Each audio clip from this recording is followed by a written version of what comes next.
यूं तो भारत में कई वंशों ने राज किया और इसी राज्य को स्थापित करने के लिए सैकड़ों युद्ध भी लड़े गए, जिनमें से कुछ काल के ग्रास बन गए और कुछ को इतिहास में जगह बनाने का शानदार मौका मिला। इन्हीं में से एक है तराइन का युद्ध।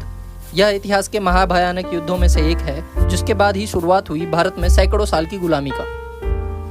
आज से करीब 1000 साल पहले जब भारत के कुछ हिस्सों पर महमूद गजनवी ने राज किया, बाद में उसके मृत्युपरांत मोहम्मद घोरी ने गजनी को अपने अधिकार में कर लिया था।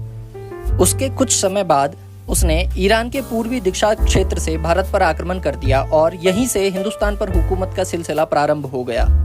अगले कुछ सालों में ही उसने मुल्तान समेत समस्त हिंद पर कब्जा कर लिया था। वह बिना रुके आगे बढ़ने लग गया। सन 1147 के आसपास उसने भटिंडा में अपने कदम रखे, जो कि दिल्ली के सम्राट पृथ्वीराज चौहान के अधिकार क्षेत्र में आता था। भटिंडा के किलों को जीतने का मनसा लेकर घोरी ने उस पर चढ़ाई कर दी। किले पर तैनात सम्राट की सेना सचेत हो चुकी थी। इसी के तहत सन 1191 में सम्राट पृथ्वीराज चौहान ने तराइन के मैदान में मोहम्मद घोरी की सेना को घेर लिया और भयंकर धावा बोलकर घोरी को वहां से खदेड़ दिया। पृथ्वीराज से हारने के बाद घोरी की हर प्रांत में घनघोर बेइज्जती हुई। वह किसी भी कीमत पर पृथ्वीराज को फतेह करना चाहता था।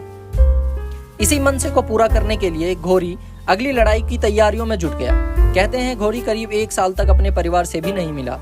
1 साल तक योजना बनाने के बाद घोरी ने फिर से तराइन पर चढ़ाई कर दी।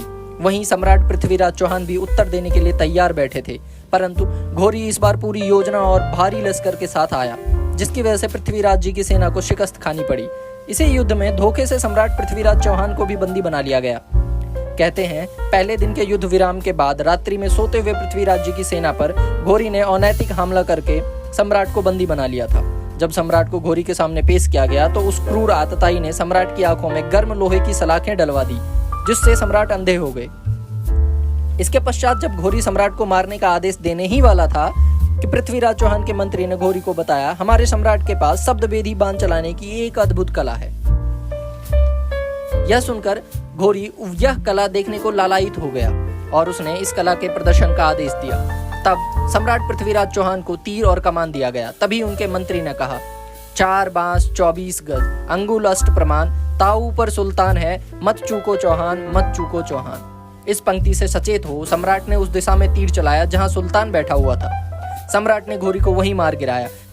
घोरी की सेना से बचने के लिए सम्राट के मंत्री ने सम्राट पृथ्वीराज चौहान और स्वयं को छुरा घोंपकर बलिदान कर दिया। इसी तरह सम्राट अमर होकर हमारी प्रेरणा और सम्मान में बस गए हैं। सम्राट पृथ्वीराज चौहान ने पहले भी मोहम्मद घोरी को 16 बार परास्त किया हुआ था। सम्राट की शहादत की खबर सुनकर उनकी पत्नी ने भी सती होकर अपना जीवन समाप्त कर दिया। वीडियो को लाइक जरूर करें। मिलते हैं अगली गाथा में, तब तक के लिए धन्यवाद, प्यार, आभार।